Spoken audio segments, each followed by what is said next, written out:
2008, nung nabalian ako. So, naglalaro ako, and then pa-take off ako, bigla na lumabas yung buto ko sa paa, sa shin. Palanding na ako, so tinukot ko yung left arm ko, mali yung pagbagsak ko, lumabas din yung buto ko sa kamay. Nag-pop out din siya, nag-passed out na ako noon, kasi grabe na yung pain. Pagdating ko sa hospital, nagising ako, diretso sa operating room, meron na akong metal plates, dalawa sa paa, dalawa sa kamay. Tumating yung doctor, sabi sa akin na hindi na ako makakapaglaro. Na-frustrate ako noon, hindi ako naniniwala sa doctor. Pagising ko, back to reality, hindi na talaga. Hindi ko alam na para akong nabaliw. Natanggal lahat ng dreams ko eh. Yun ang pinakamasakit sa isang athlete, yung ma-injured ka, na hindi ka na makakapaglaro. So lahat ng dreams ko bumagsak. So pray na lang ako sa Lord, kayo na bahala sa akin. I'll try to live my life dahan-dahan.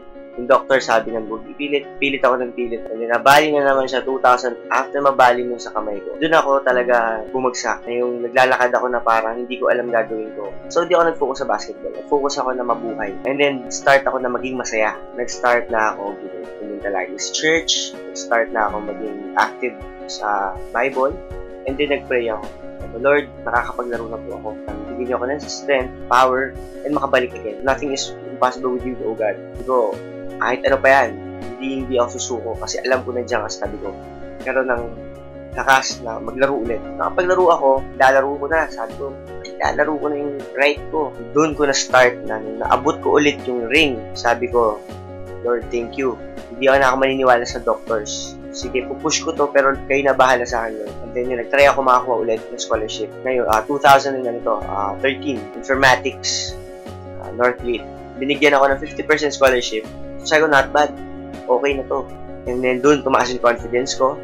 Natuto ko, nabigyan ako ng physical coach, mentoring coach. So doon, a year after, nabigyan ako ng 100% scholarship. Tapos tuloy-tuloy lang, sabi ko, eto na, nandito na ako ulit. Hindi na ako bibitaw. Sabi ko, I will do my best to reach success. And lahat yun with help of family, especially God. Dahil kay God, nabigyan ako ng power to accept things that I cannot change. Nandyan na siya eh. Pero, kailangan, pag in-accept mo siya, gagawa mo rin siya ng actions. Like, kailangan mong mag-gym, kailangan mag-pray ka lagi, kailangan maging mabuhay ka, lagi kang maging masaya. Parang i-accept mo and then lumaban ka. Hindi laging puro frustration.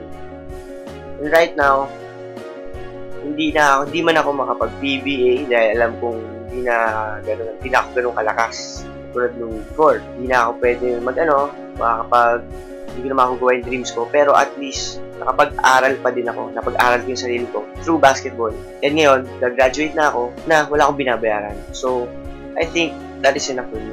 Being happy isn't basketball para sa akin. Being happy hindi lang basketball. Natutunan ko na being happy is accepting the things na matanggap mo yung mga bagay and makontento ka sa kung anong meron. Makontento ka sa anong kaya mo. So, yun lang. Huwag kang susuko and i-accept mo yung mga things na makontento ka. Kontento ka sa mga bagay. Anong meron na ibinigay sa'yo. Be happy kung anong meron ka. Kung anong gift na meron ka. Maging masaya ka doon.